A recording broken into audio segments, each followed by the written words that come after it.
Subscribe करें, साथ ही bell icon को भी दबाएं ताकि नई वीडियोस अपलोड होने पर आपको नोटिफिकेशंस प्राप्त हो सके।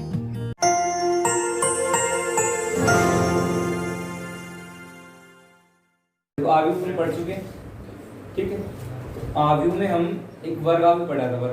जानते हो वर्गाव्यूह क्या था? जिसमें पंक्तियों की संख्या स्तंभों की संख्या के बराबर हो, क्या कहा था? वर्गाव्यूह। और वर्गाव्यूह आव्यूह लिखने के अलग अलग तरीके थे। इसमें अगर कोई भी वर्गाव्यूह है तो उसको मतलब सारणी के रूप में लिख दो, सारणी कहलाएगा इसमें। जैसे मान लो उनके पास कोई आव्यूह ए, अगर ये दे दिया जाए 1 2 3 4 या ABCD हम उसमें लिख सकते हैं, ठीक है। तो अगर हम इसको ऐसे लिख दें 1 2 3 4, तो ये सारणी, ठीक है। हमेशा ध्यान रखना आव्यूह कोई भी क्रम का हो सकता है, उसमें स्तंभ और पंक्तियों की संख्या अलग अलग हो सकती है, पर सारणी में हमेशा स्तंभों और पंक्तियों की संख्या हमेशा क्या होगी? समान होगी। जो आव्यूह है वर्गाव्यूह, वही क्या कहलाएगा? सारणी, ठीक है। तो हम सारणी इसमें देखेंगे सारणी को हल करना। तो सारणी में अलग अलग क्रम के सारणी हो। पहले हम देखेंगे भाई जैसे ये दो गुणा दो क्रम की होगी, इसे हम द्वितीय क्रम की सारणी बोल सकते हैं, या एक क्रम की और तीन क्रम की। बस तीन तरह की सारणी आएगी, एक क्रम की सारणी, दो क्रम और द्वितीय क्रम या तृतीय क्रम। तो हम पहले देखते हैं फर्स्ट में एक क्रम की सारणी होती है उसको कैसे हल करते हैं, ठीक है। समझ में आया यहाँ तक? सारणी का पता लग गया क्या है? जैसे मान लो एक आव्यूह है, ये अपने पास आ जाए ए, ये तो आव्यूह है। और जैसे मैंने लिख दिया है 4, ये आव्यूह है नहीं है? कितने क्रम का आव्यूह है? 1 गुणा 1 का। तो अब इसको हम सारणी रूप में भी लिख सकते हैं। तो सारणी रूप में कैसे लिखेंगे? देखो हम सारणी पढ़ रहे हैं, सारणी के जो हम हल करेंगे, क्या हल करेंगे? सारणी को हल करने में पहले क्रम की सारणी देख रहे हैं, एक क्रम की सारणी, ठीक है। तो इसमें देखो इसको हल कैसे करते हैं? यहाँ लिखेंगे सारणी, इस बार यहाँ सारणी 4, तो इसका उत्तर क्या होगा इसको हल करने पर? 4। क्योंकि तुम ये पहले पढ़ा होगा, इस चिन्ह के बारे में पढ़ा है।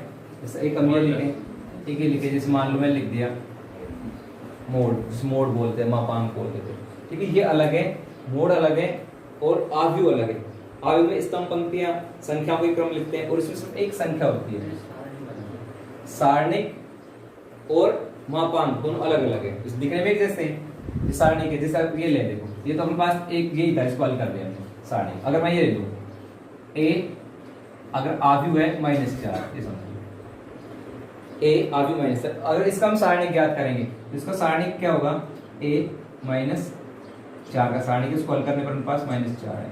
अगर हमारे पास ये आ जाए मापांक या मॉडुलस -4, तो इसका उत्तर क्या होगा? +4। अंतर समझ में? अगर हम सारणी हल कर रहे हैं तब तो क्या आएगा? -4, और अगर हम मापांक के मॉडुलस हल कर रहे हैं तब कितना होगा? 4। इनमें अंतर समझे? ये तो हमेशा जो आव्यूह है उससे सारणी बनेगी, उसके लिए तो -4 है, और ये सिर्फ संख्यात्मक मान होता है, कहीं भी संख्यात्मक मान दिया गया। समझ में आया? अब हम एक क्रम की सारणी को ऐसे हल करते हैं, डायरेक्ट जो भी दिया गया हो एक क्रम की सारणी में वो इसका मान हो जाएगा। समझते हैं? लड़कों को मुंह देख कैसे लग रहा है उसको, ठीक है। अब हम पढ़ रहे हैं, ये तो कौन सी क्रम की सारणी थी? एक इकाई एक क्रम में लिखा है, देख लो आप, ठीक है। हम दूसरा पढ़ेंगे द्वितीय क्रम की सारणी। द्वितीय क्रम की सारणी कैसे हल करना है?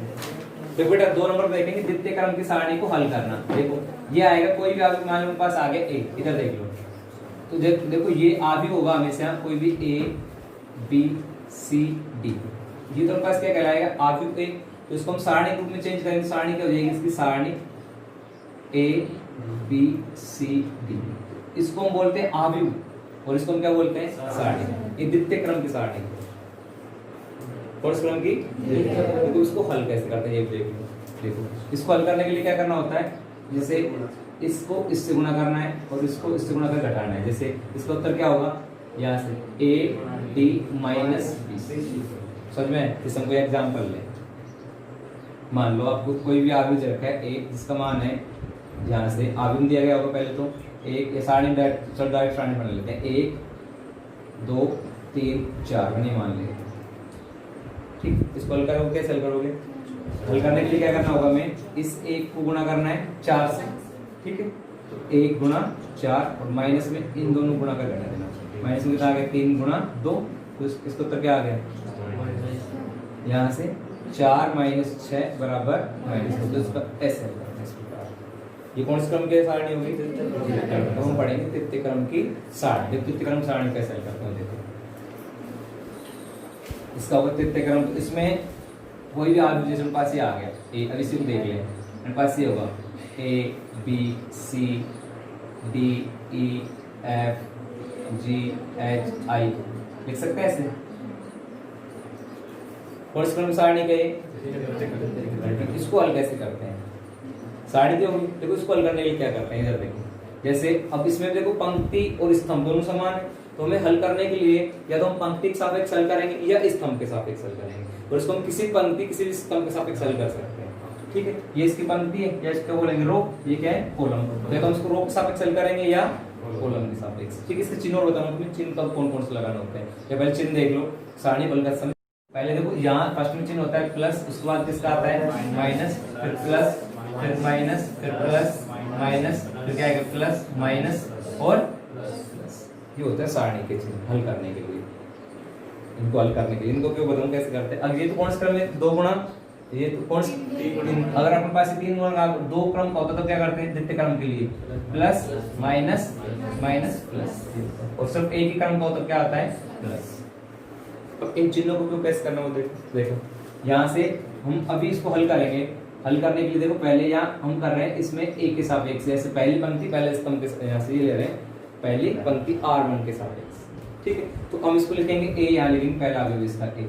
और देखो ए के बाद अब ये ए है तो ए की उपसारणी को बता सकते हैं, इसमें हम पढ़ेंगे उपसारणी। उपसारणी के तो देख लो इसमें यहाँ ए है, तो अब देखो ए के बाद में आपको ए के सामने के नंबर नहीं लिखने और ए के लास्ट इसके नीचे वाले नंबर लिखने। जो शेष नंबर बच गए देखो, तो हमने इसमें लिखा है आव्यूह में, ये आव्यूह हल करने के लिए इसमें चेंज करना पड़ेगा सारणी में। पहले उसको सारणी में चेंज करो, तो सारणी चेंज करने के पास क्या आ जाएगा? ए बी, प्लस नहीं लगाएंगे, A B C D E F G H I. एक उदाहरण लेके हल करेंगे, पहले समझ लो इसको याद है। ठीक है, अब देखो हल कर रहे हैं तो अब इसमें हम लिखना पड़ेगा किस सापेक्ष हल कर रहे हैं। या तो हम R1 सापेक्ष कर लेंगे, R2 R3 या C1 C2 C3 सापेक्ष। सिर्फ सापेक्ष हल करना है तो हम किस सापेक्ष हल कर लेते हैं इसको? R1 सापेक्ष। तो देखो अब आप इसको लिखोगे यहाँ A लिख दिया पहला नंबर ए, और ए के बाद में आप क्या लिखना है? इसकी उपसारणी। ए की उपसारणी क्या होगी?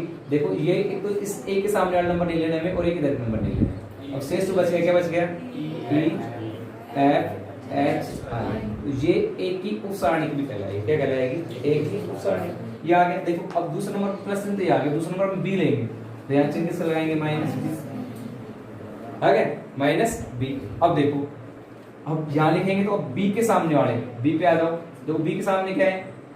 एक तो ये बी की लाइन बन रही है और एक बी की लाइन नहीं बन रही, इन मानों को छोड़ दो। और यहाँ क्या आएगा? उपसारणी बताओ क्या आना चाहिए तुम्हारे हिसाब से? एक तो आएगा डी या जी या आएगा एफ आई। ये किसकी उपसारणी हो गई? बी की उपसारणी। अब देखो तीसरा नंबर चिन्ह किसका लगाना है? प्लस का, प्लस चिन्ह लगाओ। अब नंबर ले रहे हो सी। ठीक है, अब सी की उपसारणी क्या होगी? देखो सी की उपसारणी में कौन कौन से आ जाएंगे? सी एक लाइन कैसे कैसे रहेगी? ई आ जाएगी। तो उनके पास क्या आएगा? डी ई जी एच। समझ में आई? इस नियम से इसको हल करना होता है, तुम्हें पहले पता है। अच्छा अगर मैं तुमसे ये कहूं कि तुम इसमें इसके सापेक्ष हल कराओ, जी के सापेक्ष करा सकते हो? ठीक है, जी के सापेक्ष क्या होगा तुम्हारे हिसाब से? हम कर रहे हैं जी, यहाँ से ये R1 के सापेक्ष किया, मैं बोल रहा हूँ R3 के सापेक्ष हल करवाना है तुम्हें। तो पहले क्या लिखा होगा? R3 के सापेक्ष जी, इसके बाद एक नंबर लेते हैं। ठीक है, तुम बोल दो क्या लिखेंगे? जी के सापेक्ष, हम जी के सापेक्ष हल कर रहे हैं, सॉरी R3 के सापेक्ष हल कर रहे हैं। तो पहला हम ले जी। जी की उपसारणी बताएं, जी की उपसारणी क्या होगी? जी की उपसारणी, जी की उपसारणी क्या होगी? जी की उपसारणी, अरे ये लाइन कट कर दो ना यार। ये शेष नंबर बच गया, क्या बच गया? जी की उपसारणी। तो क्या बच गया? बी सी एफ, ई आ जाएगा, सी हो गया। समझ में नहीं आ रहा? अब चिन्ह किसका लगाएंगे? माइनस का। ठीक है, अब क्या लेंगे? एच आएगा। एच की उपसारणी क्या हो जाएगी? देखो एच के सामने ले लेना, एच के सामने लाइन आ गई और एच के सामने आ गया। क्या बच गया? A D C. ठीक है, अगर हम यहाँ लास्ट क्या बच गया? आई। आई के लिए अब बता दें क्या आएगा? ये लाइन तो आएगी, ये नंबर ले ले, शेष बच गया, बता दे क्या आएगा, ए डी बी ई, सही है ना, ए डी बी ई ऐसे हल करना है। ठीक, अब एक एग्जांपल ले, तुम हल कर दिखा दोगे? ठीक है, चलो मैं एक एग्जांपल दे रहा हूँ, तुम हल कर दिखाओ। हाँ, तो ये तो उतारने की आवश्यकता नहीं है, उतारने की आवश्यकता समझाने के लिए था सिर्फ, ये तो उतारने तो बोलो। मैं एक एग्जांपल लेता हूँ, तुम्हें हल कर दिखा दो।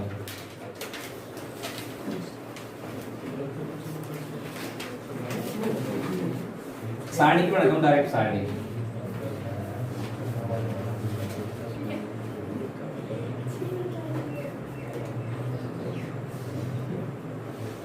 चलो बेटे, सारणी का मान ज्ञात करके बताओ क्या आता है। नहीं आएगा तो मैं समझाऊंगा तुम्हें। देखो अब देखते हैं सारणी को हम कैसे हल करेंगे। देखो हमें दे रखा है ए, इधर देख लो सभी, 1 -1 2 2 0 -2 3 1 2। तो सारणी को हल करके हम इसका मान ज्ञात करना है। ठीक है, तो मान ज्ञात करने के लिए हम इसको हल करेंगे स्तंभ या पंक्तियों में किसी भी एक के सापेक्ष हल कर सकते हैं। तो हम इसको R1 तो पहली पंक्ति के सापेक्ष को हल कर लेते हैं। देखो हमारे पास इसका सारणी क्या होगा, यहाँ से इसको हल करें, इसको हल कर रहे हैं। पहले इसका जो पहला अवयव 1 है, एक आपको याद रखना है। अब 1 की उप सारणी क्या होगी, 1 की उप सारणी, देखो 1 के सामने वाले लिखना है 0 1 माइनस के बाद देखो दूसरा अवयव क्या अपने पास, इसका -1 तो आपके पास आएगा -1। और अब इसकी उप सारणी क्या होगी, देखो यहाँ से ये नंबर नहीं लिखना है, क्या लिखना है 2 3 -2 2, क्या है। इसके बाद अपने पास आएगा प्लस लास्ट में 2। अब 2 की उप सारणी क्या होगी, देखो अब ये नंबर नहीं लिखना है, 2 3 0 1 ऐसे याद करते हैं। अब इनको गुणा कर लो, देखो यहाँ से पहले इन दोनों गुणा करना है, यहाँ 1 रहेगा, देखो ये 0 को 2 से गुणा करेंगे क्या हो गया 0। अब देखो यहाँ से ये माइनस चिन्ह है, तो एक माइनस चिन्ह पहले से यहाँ आएगा हल करने के लिए। अब इसको इस गुणा करेंगे, हमारे पास कितना आ गया -2 माइनस के 2 ही आएंगे ना, और माइनस के 2 यहाँ आ गए। एक माइनस तो हमें हल करने के लिए लगाना है, एक माइनस चिन्ह यहाँ आ गया, इस समझ में। इसके बाद ये माइनस माइनस प्लस का 1, इन दोनों गुणा कर लेते हैं, 2 गुणा 2 कितना हो गए 4, फिर माइनस चिन्ह लगाएंगे, इन दोनों गुणा करो माइनस के 6, तो -6 यहाँ लिखो। इसका प्लस 2, फिर से इन दोनों गुणा करो, कितना आ गए 2, अब इन दोनों गुणा करके हटा दो -0। ठीक है, इसको आगे हल करते हैं, 1 पहले से बाहर है, 1 इनको हल करते हैं, 0 में से इनको गुणा करेंगे तो 0 + 2 हो जाएंगे, 0 + 2 कितने रहेंगे 2 ही रहेंगे, फिर +1 यहाँ से ये दोनों गुणा हो कितना हो गए, ये माइनस माइनस प्लस, तो 6 4 प्लस से कितना हो गए 10, तो 1 गुणा 10, और प्लस यहाँ से 2 में से 0 घटाओ 2 ही रहेंगे, 2 को 2 से गुणा करो कितने आएंगे 4, 2 गुणा 2 आएंगे, तो हमारे पास आ गया 2 + 10 + 4 कितने आ गए 16। तो इस प्रकार सारणी को हल करते हैं। देखो हम पढ़ेंगे सारणी को हल करने का सार स्वरूप। ठीक है, सार स्वरूप वो कैसे हल करते हैं वो देखो। इसके लिए देखो ये आ गया बेटा, तो उसके लिए हम मान लेते हैं कोई भी एक सारणी दी गई है, या तो हम ले लें ABCD, या हम चाहें तो इसको 1 2 3 में लिख सकते हैं। ठीक है, कैसे भी नंबर लिख सकते हो आपकी इच्छा अनुसार, जैसे आप चाहो। जैसे मान लो अपने पास कोई भी सारणी दी गई है, इसको हल कैसे करते हैं वो बता रहा हूँ तुम्हें। हमें एक A1 दे रखा है, दूसरा इसमें A2, और यहाँ ले लिया हमने A3, फिर B1 B2 B3 C1 C2 C3। ठीक है, ऐसे नंबर ले सकते हैं। तो अब इसको इस दिशा आपको हल करना आता है, हम कौन सा पढ़ रहे हैं अभी। इसके लिए हम क्या करना पड़ेगा, फर्स्ट की जो ये 2 पंक्तियां हैं, इन दोनों को यहाँ लिखना पड़ेगा, A1 B1 C1 A2 B2 C। लिख लोगे, प्रॉब्लम किसी को। अब देखो इसके बाद इसको हल करने के लिए क्या करना पड़ेगा, आपको यहाँ से ये नंबर लेने हैं शुरुआत के 3 नंबर, कौन से विकर्ण रूप में ये नंबर ये। ठीक है, तो ये आपको गुणा करके लिखना है A1 B2 C3, फिर प्लस दूसरा नंबर ये नंबर विकर्ण ले लो, ये विकर्ण बढ़ रहा है विकर्ण, इसमें लिखना आपको A2 B3 C1। ठीक है, प्लस तीसरा नंबर पे इसके आ जाओ,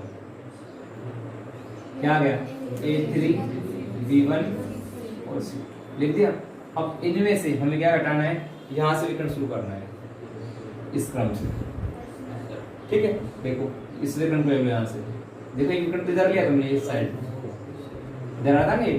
अब कौन सा विकर्ण लोगे आप यहाँ से, ये विकर्ण ले लो यहाँ से, तो ये कौन सा होगा, माइनस में a2b1 प्लस, अब दूसरे नंबर पे ये विकर्ण ले लो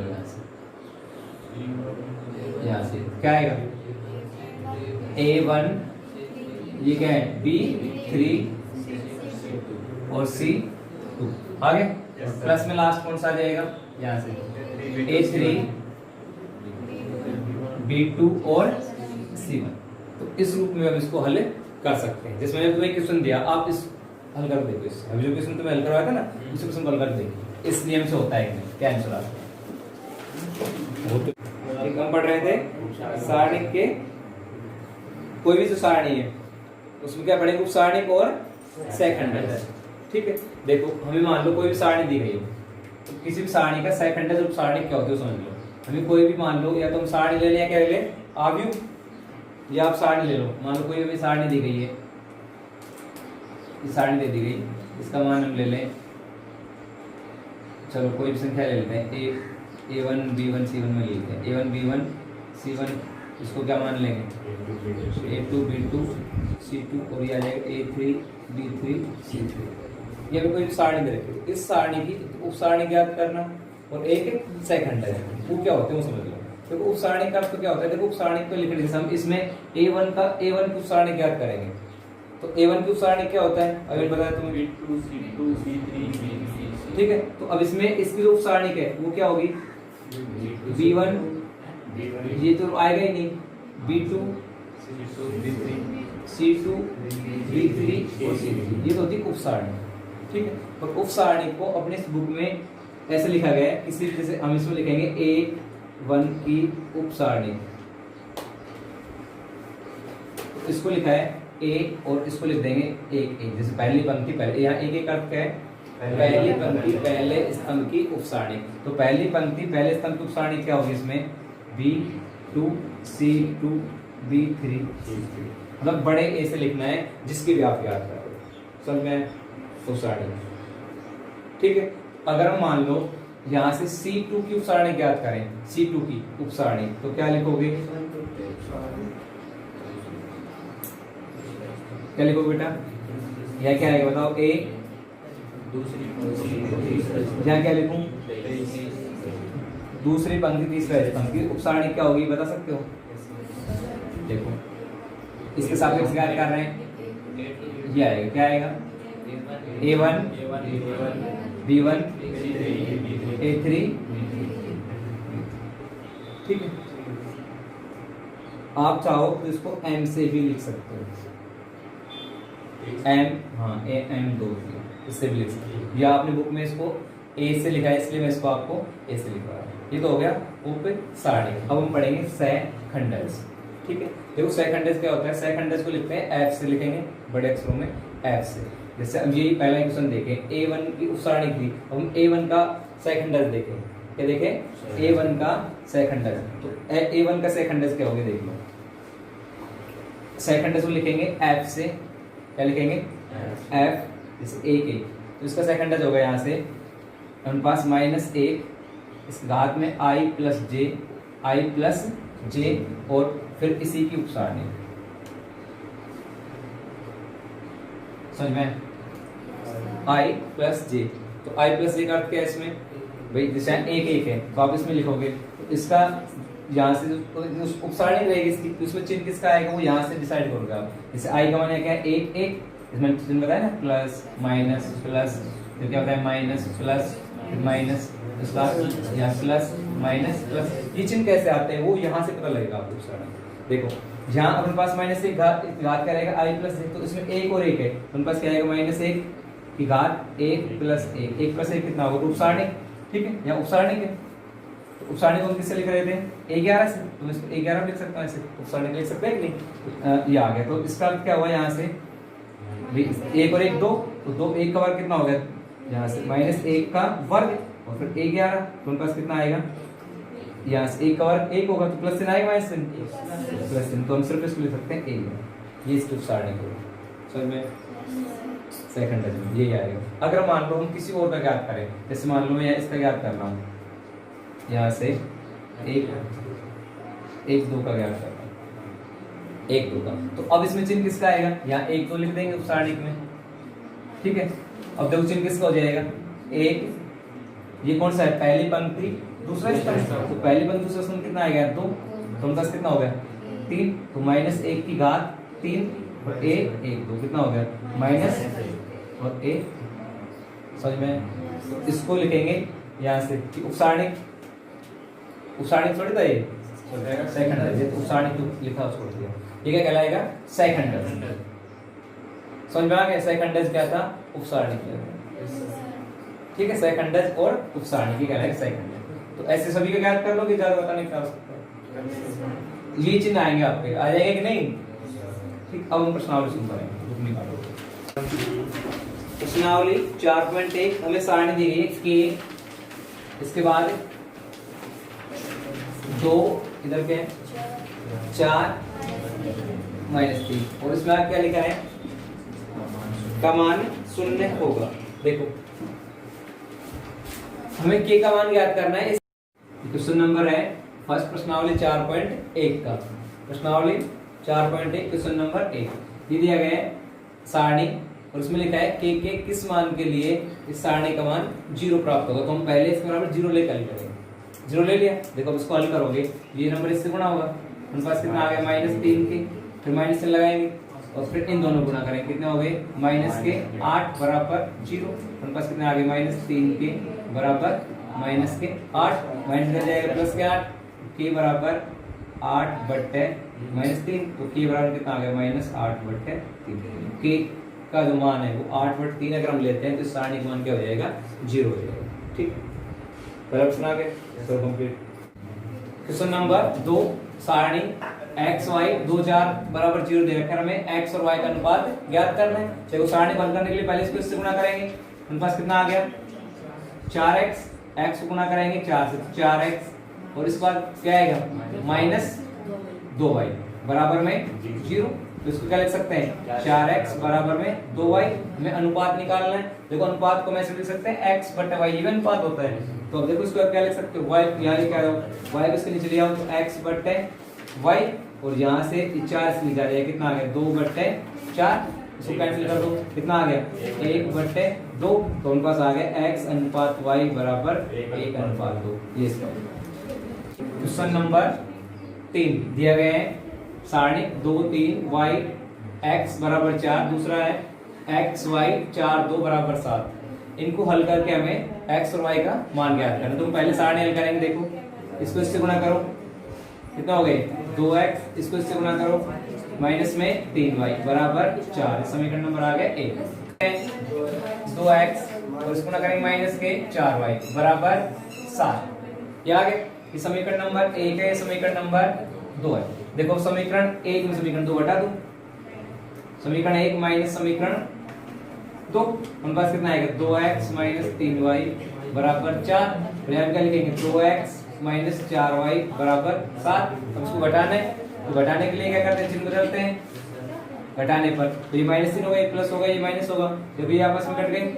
अब यहाँ ये प्लस के 4 है, माइनस का कितना है 3, तो उनके पास कितना आ गया, प्लस का y, और यहाँ माइनस के 7 है, प्लस के 4 तो माइनस का 3, तो y का मान कितना आ गया, माइनस का 3। अब ये y का मान 3 तारक देंगे, समीकरण नंबर 1 में रखेंगे, जिससे x मान आ जाएगा, ठीक है, कर दो।